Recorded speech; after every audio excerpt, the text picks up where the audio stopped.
Now, the government has pledged more than £50 million in emergency aid for those affected by the drought in East Africa.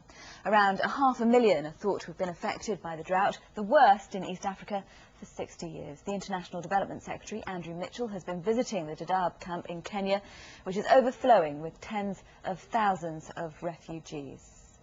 Well, we can speak now to Alan MacDonald from Oxfam. He's just returned from the Dadaab refugee camp and joins us via webcam from Nairobi. Thanks very much indeed for taking the time to speak to us. So tell us a little bit about what you learned when you were there. Well, I think it's one of the worst situations that I've seen in this region. I met women, children, families they'd walked across the desert, amazing journeys. They'd been walking for 2-3 weeks with very little water or food. They're attacked by hyenas and wild animals and armed bandits on the way, and then they get to this camp a few weeks later, and they're living in incredibly basic conditions. They're making shelters from bits of trees, old clothes, literally anything that they can put their hands on.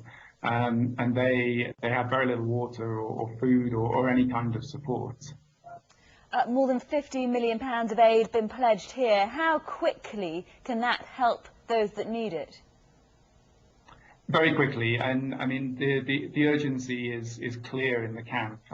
We have more than about 1,500 people a day who are coming across the border into Kenya from Somalia. More also going into Ethiopia. And they need the basics very quickly: the water, shelter, sanitation, and the quicker that we can get that money, the better. They're also going into the areas that they're arriving in are also very badly affected by the drought. So it's important to remember that it's not just the refugees, it's also the places that they're arriving that are very desperately in need at the moment.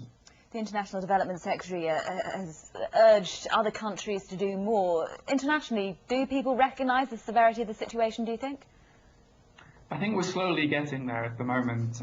This situation has been building for quite some time now, and the warning signs have been there. We are approaching the phase that could be critical, and it's very good to see the British government taking the lead and following the British people, who've been very generous with our appeal so far.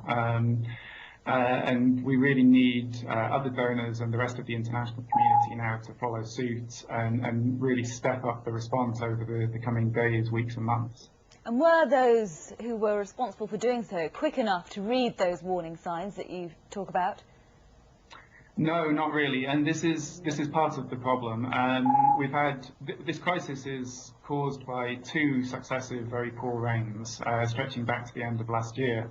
It's also caused by man-made factors as well as the nature.